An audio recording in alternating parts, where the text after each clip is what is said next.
Issam veut réaliser une interview de moi. Issam, c'est mon petit frère chéri. Et il va me poser des questions, je vais répondre. En toute sincérité. Allez mon frère. Eh, c'est beau là. Avec mon petit haut, la chaise de la classe, on est bien. Vas-y. Est-ce que tu es fière de toi? De ouf, je suis trop fière de moi. Je trouve que je suis une bonne personne. Je trouve que j'ai des bonnes valeurs. Et à l'aube de mes 40 ans, je vais faire 38 ans, c'est comme si j'allais avoir 40, c'est la même chose. Ma vie, elle correspond exactement à ce que j'aimerais avoir comme vie. Et je me trouve très alignée. Donc je suis très fière de moi. Est-ce que tu es fière de ce que tu as accompli? Je suis très fière de tout ce que j'ai accompli parce que j'ai toujours fait les choses avec le cœur. C'est vrai. Et parce que j'ai jamais été au-delà de mes valeurs. Voilà, j'ai jamais fait quelque chose de contraire à mes valeurs. J'ai tout fait avec beaucoup d'amour. Je vais pas dire genre je suis une meuf qui a trop réussi dans la vie, nanana, c'est bon j'ai acheté une maison, c'est pas non plus un truc de ouf. C'est un truc de ouf, mais c'est pas non plus un truc de ouf. J'ai rien fait d'exceptionnel dans ma vie. Mais le peu que j'ai fait, je trouve que ça a été bien fait. Voilà, j'ai fait personne souffrir pour être qui je suis ou pour avoir ce que j'ai. Et j'ai beaucoup travaillé. Et j'estime que chaque centime que j'ai gagné dans ma vie, j'ai travaillé pour l'avoir. Très dur. Ça veut pas dire qu'il faut dire ah c'est génial de travailler dur. On peut travailler pas dur et c'est très bien aussi. Mais moi j'ai travaillé assez dur. Ouais, toi tu as cette culture du travailler dur. Moi j'ai cette culture de travailler dur. Beaucoup. Est-ce que tu as de nouveaux objectifs? Et sinon, comment tu te fixes tes objectifs? Alors, pour l'instant, j'ai pas exactement de nouveaux objectifs. Si tu veux, mon gros objectif, c'était d'acheter ma maison. Et je viens de le réaliser. D'avoir ma maison à Rossigna, d'acheter ma maison, je l'ai réalisé. Mais cet objectif-là d'avoir ta maison, tu l'avais depuis longtemps ou tu l'avais eu que récemment? Est-ce que tu te fais des objectifs sur le long terme, toi? Ah,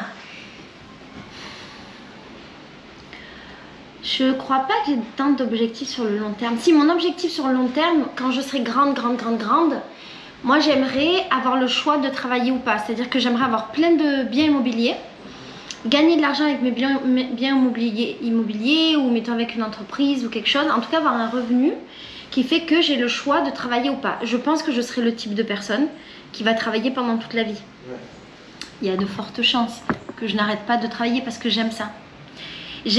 Ma vie en fait c'est de créer des projets et j'aime bien les mener, tu vois. Donc je ferai des trucs, mais ce qui est intéressant c'est que ce qui me motive c'est pas l'argent. Je suis motivée par la réalisation des choses. Du coup, est-ce que j'ai des projets à long terme? Mon projet à long terme c'est d'être tout le temps heureuse au maximum et d'être une bonne personne et de faire des choses bien. Et mes projets à court terme, je veux que cette maison elle soit finie, que j'ai fait tous mes travaux, que mon entreprise de tourisme elle fonctionne, qu'elle continue à fonctionner bien, mais j'ai pas envie qu'elle grandisse, j'ai envie qu'elle reste à petite taille, à taille très humaine. Et mon objectif à long terme c'est d'avoir ma chaîne YouTube qui fonctionne encore pendant des années en fait. C'est ça. Franchement, je suis pas une personne très ambitieuse. J'ai des petites ambitions. Voilà. Des toutes petites ambitions. Parce que le problème c'est que quand tu as beaucoup d'ambition, tu fais des choix et des sacrifices. Ce qui est bien, c'est ce que je fais tous les jours de ma vie. Mais il y a certains choix et sacrifices que je veux pas faire. Exemple, je veux pas sacrifier mon temps de vie. J'ai envie que mon travail, il me permette d'avoir beaucoup de temps de vie. Et pas l'inverse, j'ai pas envie de passer tout mon temps en travail pour avoir un petit peu de temps de vie, mais parce que je veux gagner de l'argent, pas du tout. Je préfère travailler un peu, je suis tranquille, je fais mes sous.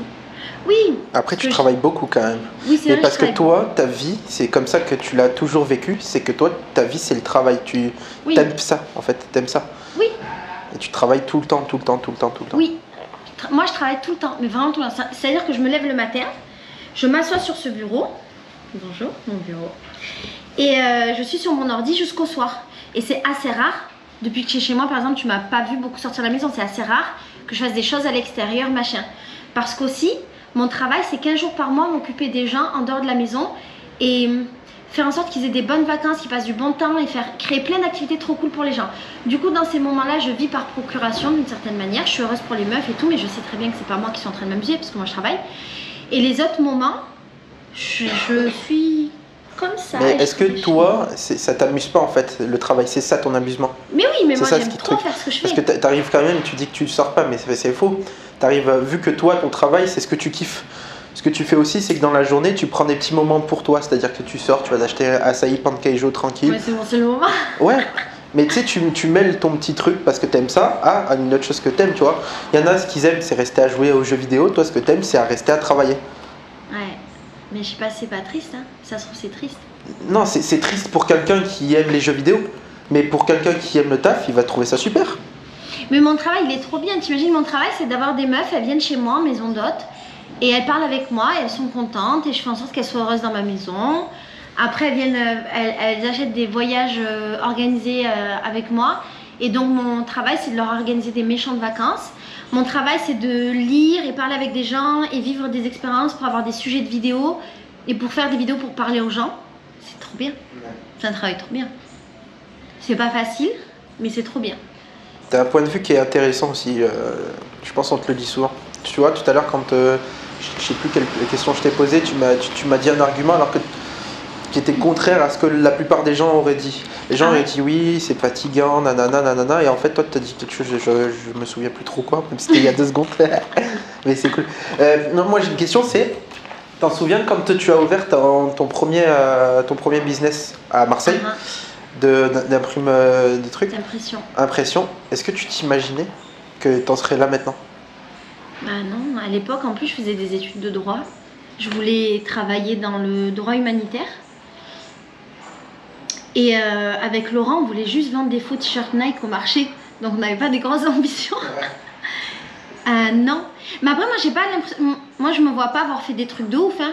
J'ai pas une grande entreprise, j'ai pas un gros truc, je gagne pas tant d'argent que ça, j'ai pas des employés, des machins. Je travaille toute seule avec mon mec. J'ai une meuf chez moi qui travaille en workaway. Je lui offre le lit et le couvert contre son travail. J'ai pas un truc de ouf. Ouais. Mais non, j'imaginais pas que je serais entrepreneuse toute ma vie. Mais par contre, ça a été très vite clair pour moi que plus jamais quelqu'un gagnerait de l'argent avec ma force de travail. Parce qu'en fait, je connais mes capacités. Et toute ma vie, j'ai commencé à travailler, j'avais 13 ans. Et après, j'ai toujours travaillé. Tu te souviens quand je travaillais dans la glace, là? Dans le truc de glace, dans le... Je travaillais à Gendas et vous veniez chercher les glaces là, périmées, enfin les fausses glaces périmées, je faisais semblant que les trucs étaient périmés. Mais c'était... Ah oui. Mais c'était à la gare, ça, non? C'était à la gare Saint-Charles. Je me souviens. Et j'ai toujours travaillé très dur pour tout. Et je sais que je suis capable de, justement, d'apporter beaucoup à une entreprise. Du coup, quand j'ai compris que ce beaucoup, je pouvais l'apporter pour moi-même, je me suis dit, mais attends, mais t'es malade? Jamais de la vie tu l'apportes pour quelqu'un d'autre, c'est mort. Donc oui, j'aurais peut-être pas pensé que j'arriverais à avoir toute ma vie des entreprises. Voilà. Et la vie passait très vite, hein, parce que j'avais 20 ans à l'époque. J'en ai vu 38, quasiment. Je peux te poser des questions qui n'auront peut-être rien à voir avec ça, c'est genre au niveau de l'entrepreneuriat. Peut-être tu t'en feras quelque chose. Est-ce que la démarche que tu as eue quand tu as ouvert ta première entreprise avec Laurent, tu as la même démarche maintenant ou elle a évolué? C'est-à-dire déjà comment tu as fait pour ouvrir, pour te dire vas-y viens on vend des faux t-shirts Nike. Comment ça te vient à l'esprit et comment tu fais? Ouais, l'idée, le fait de le faire en fait pour de vrai, tu vois. Parce que tu peux vite te dire que c'était de la merde. Laurent, lui, il avait déjà un pied là-dedans, dans ce monde de l'impression textile. Ouais. Et lui, il a toujours voulu avoir une entreprise. C'est lui qui m'a donné l'envie d'avoir des entreprises, parce que moi, j'aurais jamais pensé. Tu sais, moi, j'avais mes propres barrières mentales, parce que je suis une meuf de quartier, on est des pauvres, nous. Et c'est important, en fait, de se rappeler qu'on est des pauvres à la base. On a grandi dans les foyers, on a grandi avec des colis alimentaires. Toi, tu t'en souviens pas parce que tu étais petit, mais on a grandi comme ça. Et donc, mes barrières mentales, c'était je serai jamais propriétaire, je voyagerai jamais, j'aurai pas d'entreprise. Parce que pour moi, on pouvait être que des salariés qui louent, qui vivent dans une cité et qui voyagent pas. Et Laurent, lui, il avait une culture un peu différente, même si lui vient d'un milieu très populaire. Mais lui, il avait un truc très avancé dans sa tête et il avait déjà cassé plein de barrières mentales sur ça. Donc en fait, c'est Laurent qui m'a poussé, qui m'a donné envie de créer une entreprise. C'est lui qui voulait créer, moi j'avais des compétences, il avait des compétences. Et on s'est dit, vas-y, viens, on fait un truc. Et on cherchait quoi faire. Et après, un jour, on s'est dit, vas-y, viens, on fait des faux t-shirts et tout. Et là, on s'est dit, waouh, c'est génial comme idée. Et pas un moment, il n'y a pas un moment où vous vous êtes dit, non, peut-être c'est un peu pété. Mais non, parce qu'en fait, l'idée, c'est de gagner de l'argent. Ouais. Et on s'est dit, attends, un t-shirt, ça coûte 1,50 €. De faire imprimer, ça nous revient, allez, 50 centimes, donc 2 €. Tu le revends 10 €. tu te fais 8 euros de bénéfice. Mec, bah c'est génial. Et là, qu'est-ce qu'on a fait? Au début, Laurent, il imprimait des t-shirts en traître avec les machines de ses patrons le soir, pour nous. Et après, je crois que il avait demandé à quelqu'un de nous prêter une machine. Et ensuite, on avait eu un tout petit peu d'argent. Je crois que c'est mon père d'ailleurs, c'est un des rares trucs que mon père a fait pour moi dans la vie. Il m'avait donné de l'argent pour acheter ma première machine qui devait coûter, c'était en euros peut-être à l'époque, je sais pas, 400, 500 euros, un truc comme ça. Tu vois, c'était énorme pour moi, énorme ce que faisait mon père pour moi, ou peut-être 1000 euros, je sais pas, j'avoue c'est pas la même chose, mais c'était beaucoup d'argent. Il m'avait offert ça, c'était énorme. Et à partir de là, on a commencé. Et d'ailleurs, on n'avait pas d'argent pour acheter le matériel pour imprimer les t-shirts. Tu sais ce que j'avais fait? J'avais contacté toutes les sociétés d'impression pour leur demander des échantillons pour avoir plein de matériel pour pouvoir imprimer mes premiers t-shirts. Et ce qui s'est passé, c'est qu'en parlant, machin, nana, un jour il parlait avec un mec et il dit: ah, j'ai une société de sécurité, est-ce que tu veux pas me faire des t-shirts avec marqué sécurité? Et nous on a dit ouais, on trouvait ça un peu pété. Et puis après on s'est dit: attends, il y a un truc à faire. Sécurité c'est génial, ça coûtait rien en fait. Parce qu'un petit truc sécurité, on avait plein de matériel gratos. Sécurité ça prenait pas de place. Et on arrivait à les vendre à l'époque 15 euros le t-shirt. On se disait putain, on va gagner trop d'argent, c'est un truc de ouf. Et là on a commencé, et à l'époque j'envoyais des messages avec Hotmail, 10 messages par 10 messages à toutes les boîtes de sécurité de Marseille. C'est comme ça qu'on a eu nos premiers clients. Et sur tous les messages que j'ai envoyés, j'ai eu peut-être, je sais pas moi, 5 réponses positives sur la centaine que j'ai dû envoyer. Et bam, ça a commencé. Et quand ça commence, bam, bam, si tu travailles, si t'es sérieux, ça marche. Et du coup, ouais, bah toi, t'as toujours été comme ça. Moi, je fonce. Je réfléchis pas en fait, j'essaye. J'essaye, ça marche pas, tant pis. Et les conséquences de quand ça marche pas? Et ben, je fais mieux après, vu que j'ai appris, vu que j'essaie de comprendre pourquoi ça n'a pas marché, et je réessaye. Et comment tu fais pour essayer de comprendre? Désolé, je rentre dans les détails, mais... Bah, je sais pas si j'essaie d'analyser du mieux que je peux, mais j'ai pas les compétences toujours pour analyser. Je me dis, attends, est-ce que c'est parce que c'était trop cher? Est-ce qu'on a mal présenté le truc? Est-ce que c'est parce qu'en fait on a fait de la merde, on a vendu un truc qui était pas de bonne qualité? Est-ce que c'est machin? Comment on peut s'améliorer? Nanana. Et en fait, c'est ça, tu dois échouer. Et après, ça te fait un produit fini qui fonctionne bien, ou une entreprise qui fonctionne bien. Nous, par exemple, dans notre entreprise, on était très fort pour vendre. Laurent était très fort pour créer un site internet. On a été très fort pour faire en sorte que notre site soit hyper bien référencé à l'époque. Moi, j'étais devenue spammeuse. Et je spammais tellement que j'avais été référencée sur Wikipédia dans la liste des spammeurs français. J'étais trop fière, j'envoyais 1,5 million de mails par mois. Et tu le faisais à la main? Non, parce qu'en fait, au fur et à mesure, justement, voilà, un bon échec. J'envoyais 10 mails par 10 mails, et je me suis améliorée. Et après, j'ai rencontré des gens, j'ai posé des questions, blablabla, et à la fin, j'avais mon propre serveur. Et j'avais un aspirateur d'emails qui aspirait les emails sur internet. Et je mettais des mots-clés genre sécurité, et ça tournait en continu avec j'avais une liste de genre 1000 mots-clés à mettre. Et pendant des mois, en continu, j'ai aspiré des mails tous les jours. Et donc je peux avoir une base de données de, je sais pas moi, 5000 mails de boîtes de sécurité en France. Et avec mon serveur, j'envoyais des mails, et j'envoyais 1,5 million de mails par jour à un moment donné. Et après, j'ai eu des problèmes avec la CNIL qui m'a envoyé un message en mode: si tu continues, tu auras 30 000 euros d'amende. Et ça m'a calmé, ça m'a bien calmé. C'est fou quand même, parce que ça, c'est une compétence que moi, je pensais vraiment pas que tu avais eu en fait, d'avoir un aspirateur à mail. C'est quand même... C'est un peu avancé quand même en informatique, ça. À l'époque, c'était hyper avancé, parce que moi, je te parle de ça, j'avais 20 ans, c'était il y a 18 ans. Ouais. C'était un truc de ouf. C'est une société qui existe toujours d'ailleurs, qui a plein de solutions d'aspirateur à mail. Ouais, après maintenant ça se revend. Et j'avais un ordinateur dédié, pour te dire, c'est un truc de ouf. Au bout d'un moment, tu vois, là, quand j'étais un peu spécialiste de ça, j'avais un ordinateur dédié qui faisait que ça toute la journée. Il aspirait et mon cerveau il envoyait. Aspirer, envoyer des mails. C'est dingue. Et du coup, ça c'est à force de faire. Parce que toi, en informatique, t'es zéro. Mais non, j'ai appris à faire des tableaux Excel quand j'ai eu besoin d'avoir des tableaux Excel pour calculer mes coûts, mes prix, mes trucs, mes machins. Je savais à peine faire des tableaux Excel, je savais faire des sommes et tout, c'était pété. Et j'ai appris à utiliser Photoshop Illustrator alors que j'y connaissais rien, parce que j'étais obligée de refaire les logos de mes clients. Ouais. Et en fait, toutes mes compétences, je les ai apprises sur le terrain. Mais c'est exactement la même chose que quand tu fais l'éducation libre pour un enfant. Un enfant, il apprend dans l'éducation libre, il apprend ce dont il a besoin. Donc ça va vite en fait, ça connecte dans ta tête. Ouais. Parce que tu as besoin de ça, bam, bam, bam, tu as des problèmes, il te faut des solutions. Et ben moi, C'était comme ça dans mon entreprise. Et avec Truc, c'était pareil. Au début, on faisait nos petits t-shirts, nanana. Et à la fin de notre entreprise, je travaillais avec le monde entier. J'avais des fournisseurs en Chine, en Pologne, dans toute l'Europe. J'avais des milliers de produits sur mon site. C'était énorme. Et pourquoi on a coulé? Parce qu'on a fait faillite. On a coulé parce qu'il y a eu une grande crise du coton à l'époque. Et le coton avait beaucoup augmenté. C'était compliqué. Parce qu'il y a des grosses entreprises qui sont arrivées sur le marché. Et nous... on a été noyés dans tous les gros sites internet. À l'époque, c'était Lagardère qui avait fait des centaines et des centaines de sites et qui avait noyé tout internet avec leur propre site. Et donc nous, on n'avait plus de référencement. Et également, j'étais très mauvaise pour gérer l'argent. Et on a très mal géré notre argent, on gérait très mal les coûts, on gérait tout ce qui était financier, on gérait mal et donc on a coulé. Mais on était fort pour vendre. Ok. Et du coup, ça vous a apporté.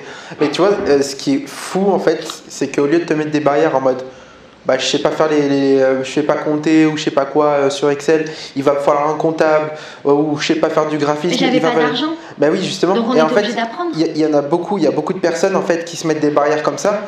Alors que toi en fait, ce que tu fais, c'est que tu décides de le faire toi-même en fait, de te démerder. Oui, mais c'est pas toujours la meilleure solution parce qu'en fait, il y a des gens, ce qu'ils font mieux que nous, c'est que justement ils s'entourent des bonnes personnes. Et ils montent des projets plus gros et qui peuvent marcher plus. Sauf que quand tu t'entoures de plein de personnes, tu as aussi des responsabilités, comme des salaires à payer, des choses comme ça. Et nous, on n'avait pas, donc on a dû faire des choix. En fait, c'est ça, c'est soit tu fais le choix de faire un gros truc et tu as du budget, de l'argent, machin, ou tu fais des crédits, des blabla. C'est un style d'entreprise. Soit tu fais avec les moyens du bord. Farid et moi, on a eu plein de magasins. Tous nos magasins, c'était fait avec les moyens du bord. Et en fait, ça marchait, on gagnait de l'argent. Et c'était très bien en fait, mais parce que nous on aimait ce style d'entreprise et de fonctionnement. Moi j'aime les petites structures et j'aime la proximité avec les gens, les clients. Et d'ailleurs j'ai eu des magasins en ligne et j'ai eu des magasins physiques avec des humains. Et c'est génial en fait la proximité. Là je le vis, tu vois, j'ai une maison d'hôte, c'est-à-dire les gens vivent chez moi. C'est ce que j'aime faire. J'aimerais pas avoir une grosse entreprise et j'en aurais pas, je pense, les capacités déjà. Mais j'aimerais pas avoir une grande entreprise assez déshumanisée avec beaucoup d'employés, de machins. Bah, ça rejoint du coup ce que tu disais tout à l'heure, dans le sens où tu avais l'impression de rien avoir accompli de gros parce que tu n'avais pas une grande entreprise, mais c'est juste parce que tu n'en avais pas envie. Donc tu as accompli quelque chose de gros vis-à-vis de toi. Bah, sachant d'où je viens. Même pas sachant d'où tu viens, c'est quand même fou ce que tu as accompli, je pense. Oui, mais sachant d'où je viens, dans le sens où moi j'ai pas fait des études, de tout ça. Quand même, tu étais ultra forte quand même en cours. Oui, mais c'est pas mon domaine de compétence. Moi j'ai fait des études de droit, dans le droit humanitaire, ça n'a rien à voir. J'ai pas fait d'études de marketing, j'ai pas appris à coder des sites. Laurent, il apprenait à coder, c'était fou. Laurent, il apprenait à coder et en même temps qu'il apprenait à coder, il fabriquait notre site. Et c'était dingue. Moi j'avais appris à utiliser un logiciel de codage pour pouvoir faire le référencement de mon site. Et on passait notre vie sur les forums et les trucs de référencement pour comprendre comment ça marchait, Google, nanana. Et en fait, on avait des compétences et on créait nos compétences au fur et à mesure que notre entreprise, elle grandissait. J'ai appris à gérer des employés en ayant des employés. Faut que les gens ils comprennent que toi, en informatique, tu es 0, 0, 0. Donc quand tu me parles de codage, moi je suis très impressionné. Et il faut que, parce que vraiment, tu es 0, 0, 0. C'est vrai. Et c'est fou. Et même au niveau des langues de base, t'es 0, 0, moins 1 carrément. Merci mon frère qui me valorise. Non, mais c'est vrai. J'ai pas ces compétences-là. Et en fait, tes compétences, tu les crées. Et c'est intéressant, de fou. Et regarde, je suis très nulle en langue, mais j'avais des fournisseurs chinois. Non, mais je veux dire, malgré le fait d'avoir été très nul en langue, bah, tu as voyagé de partout. Et je me souviens de tes premiers voyages. Quand je te demandais, tu parles anglais, tu me disais non. Je disais, mais comment tu fais pour parler ? Et tu me disais, bah, le langage des signes. Bah ouais. Mais tu ne parles même pas le langage des signes, c'est quoi ? Et en fait, non, le langage des signes, c'est j'ai faim, j'ai soif, je sais pas moi. Et après, au fur et à mesure, maintenant, tu parles combien de langues ? Tu parles anglais maintenant ? En fait, l'anglais, je pourrais, mais j'aime pas le parler, je l'ai oublié. En fait, j'ai oublié. Je comprends. Globalement, je comprends quand on parle anglais, mais j'ai du mal à le parler. Mon cerveau, il a un peu oublié. Je parle portugais très bien. Ouais. Alors que de base, t'es éclaté. 2 heures quand même. C'est pas parfait, mais c'est bien. C'est un bon portugais. Il est très bien ton portugais quand même. Un portugais des familles, je peux parler vite, nanana, nanana. Alors, du coup, pour en revenir comment s'appelle tes entreprises, est-ce que maintenant tu adoptes la même stratégie quand tu veux te lancer dans un projet ? Juste, je fais. Comme au début ? Ou t'as changé des choses ? Non. Non, t'as rien changé par rapport au début ? Non, juste j'y vais. En fait, ça m'est même jamais arrivé de réfléchir à est-ce que j'ai de l'argent pour faire ça ou machin. Juste, je fais avec ce que j'ai. Mais en vrai, mes projets, ils n'ont pas demandé beaucoup d'argent. Ils n'ont pas demandé à avoir du capital, par exemple. Quand j'ai voulu faire les voyages féminité sororité, Ben, j'ai juste fait, annoncé, et je me suis dit on verra si ça marche. Et ça a marché. Quand j'ai voulu faire ma maison d'hôte, ben, j'ai acheté des lits, et je me suis dit on verra bien. En fait, j'avais calculé à l'époque que si j'achetais des lits, avec les premières personnes que j'allais recevoir, c'était pendant le nouvel an, et donc les prix étaient plus élevés. Je m'étais dit voilà, ben, j'achète des lits, les premières personnes que je vais recevoir, ça va rentabiliser mes lits, et donc ça veut dire que si ça marche pas, ils sont payés, au pire j'ai des lits pour mes potes, et si ça marche, ben, je continue et je gagne de l'argent. Et pour féminité et sororité, Maintenant j'ai 12 lits. pour faire féminité sororité, de base elle dormait pas dans le même endroit que toi aussi? Si, elle dormait chez moi. D'accord. Et du coup, pour au niveau des coûts, etc., vu que tu n'avais pas d'argent, comment ça s'est passé? Bah, j'avais pas vraiment de... En fait, les coûts, c'était les coûts des activités des filles et tout ça. Et comme elle me payait le voyage, bah, j'avais l'argent pour... Et c'est comme ça que je fonctionne en fait. Moi, je fonctionne beaucoup en flux tendu, c'est-à-dire que l'argent des filles du voyage, il rentre et il est utilisé pour leur voyage. D'accord. Tu peux expliquer c'est quoi un flux tendu? Un flux tendu, c'est en fait quand t'as pas énormément d'argent de côté et quand ce qui rentre, ça sort immédiatement pour les mêmes coûts. Mettons, quand je travaillais dans l'impression, flux tendu, ça voulait dire que j'avais pas de stock. Et donc, quand j'avais une commande, j'achetais le stock directement pour cette commande et je faisais mon truc. Donc, j'étais en flux tendu. Le flux tendu, c'est d'un côté, ça t'arrange quand t'as pas de stock, machin, ou t'as pas beaucoup d'argent de côté parce que bam, bam, bam, tu vas vite. Le problème, c'est que quand il y a un souci, justement, ben, t'as pas de quoi te retourner. C'est tout un peu sur la corde. Voilà. Et tu fonctionnes toujours en flux tendu? Ouais, ben, en fait, quand j'avais de l'argent de côté pour ma maison d'hôte, pour acheter ma maison, j'étais plus vraiment en flux tendu parce que j'avais beaucoup d'argent de côté. Donc ça allait, j'étais tranquille. Mais là, je suis un peu en flux tendu, c'est-à-dire que tout mon argent est parti dans ma maison. Et là, dès que j'ai de l'argent qui rentre, ça va dans les travaux de ma maison. Et dès que j'ai de l'argent qui rentre maintenant dans ma vie, il faut que je le divise entre ce que j'utilise pour faire tourner la maison d'hôte, ce que j'utilise pour les travaux de la maison et bien garder de l'argent pour payer le voyage féminité sororité. Donc je suis un peu en flux tendu et des fois il y a des moments où je suis un peu en mode putain il me reste plus beaucoup d'argent pour faire des trucs et je dois me débrouiller, bam bam bam. Je suis pas confortable comme ce que j'étais avant. Ouais. Mais c'est bien. En fait, c'est des défis le flux tendu qui sont intéressants parce que tu dois faire avec ce que tu as et tu dois être hyper actif dans tout. Ta. Et tu préfères quoi? Tu préférais quand tu étais confortable ou tu préfères... Moi, je préfère quand je suis confortable. Dans la vie en général, je préfère être plus confortable qu'en flux tendu. Mais il y a des réalités. C'est quand même un terme technique, un peu, flux tendu. Ouais. Donc ce terme-là, tu l'as appris où? Tu l'as appris bah, sur le terrain. Sur le terrain, à ta première entreprise, tu as vu ce que c'était un flux tendu et... Ok. Et tu sais, en fait, quand tu fais comme moi, tu t'apprends avec les autres. Je vais donner un exemple très pratique. J'avais mes magasins de téléphone. J'y connaissais rien en téléphone. Je ne connais rien. Je connais rien en technologie en téléphone. Tu l'as dit, je suis zéro en informatique, la même chose en téléphone. Vraiment rien. Et donc, je me retrouve à gérer plusieurs magasins de téléphone avec mon ex-mari. Et j'ai mon propre magasin qu'on ouvre. Donc, j'ouvre mon magasin. Je dois gérer des commandes de téléphone, choisir des téléphones, vendre des téléphones. Mais qu'est-ce qui se passait? Vu que ça me saoulait de m'informer sur les téléphones, quand il y avait des nouveaux téléphones, je les commandais ou je les recevais d'office. Et c'était les gens qui venaient, qui me disaient ouais, l'iPhone 5, il a ça, il est différent parce que ça. Et moi je disais ouais, c'est vrai, tout, nanana, je parlais avec les gens. Et quand il y avait un autre client qui arrivait derrière, je disais ouais, l'iPhone 5, il a ça, il est comme ça. Et en fait, j'apprenais tout sur le tas. Et vraiment, j'y connaissais rien en téléphone, mais déjà les gens croyaient que je m'y connaissais super bien. C'est pas vrai. Et en plus de ça, j'apprenais. Bah, au final, tu t'en connaissais super bien. Je me formais en fait sur le tas. Au final, tu t'y connaissais bien. Je vendais énormément. J'étais la meilleure vendeuse. À l'époque, je vendais 20 abonnements par jour. C'était énorme. Mes vendeuses, elles faisaient genre 3, 4, 5 abonnements. Nanana. Moi, je vendais 20. Bam, bam, bam, bam, bam. J'étais trop forte. Parce qu'en fait, tu étais patronne et en plus, tu t'auto-employais, en fait, tu te mettais en employé pour pouvoir gérer le truc. En fait, dans un magasin, c'est le patron qui vend les trucs. Tu peux avoir un magasin où tu as tes employés qui font, mais en fait, qui c'est qui amène l'âme du truc, qui c'est qui met en place les choses, qui c'est qui donne la dynamique? C'est le patron. C'est toi la meilleure personne pour vendre tes produits. Il n'y a personne d'autre qui vendra jamais mieux que toi. Et le challenge, c'est d'arriver à former les gens pour qu'ils vendent aussi bien ou mieux que toi. Et moi, j'aimais trop former mes vendeurs pour qu'on ait la même énergie, la même manière de vendre, nanana. Et j'aimais trop quand mes vendeurs, ils étaient plus forts que moi. C'était mon but dans la vie. Former des gens qui fassent 1000 fois mieux, qui me mettent à l'amende. Et là, j'avais réussi. mon challenge. Oui, tu peux déléguer à mort à tes employés, machin. Mais après, c'est comme d'hab en fait. C'est quoi que tu veux pour ton entreprise? Est-ce que tu veux un truc humain? Est-ce que tu veux un truc moins humain? Pourquoi est-ce que tu fais? C'est des choix en fait. Quand t'es patron, tu dois faire des choix. Moi, j'aimais être à la vente et connaître mes clients et que mes clients ils se disent qu'ils ont un lien privilégié avec la patronne. Ils avaient tous mon numéro de portable, ils voyaient avec moi, machin.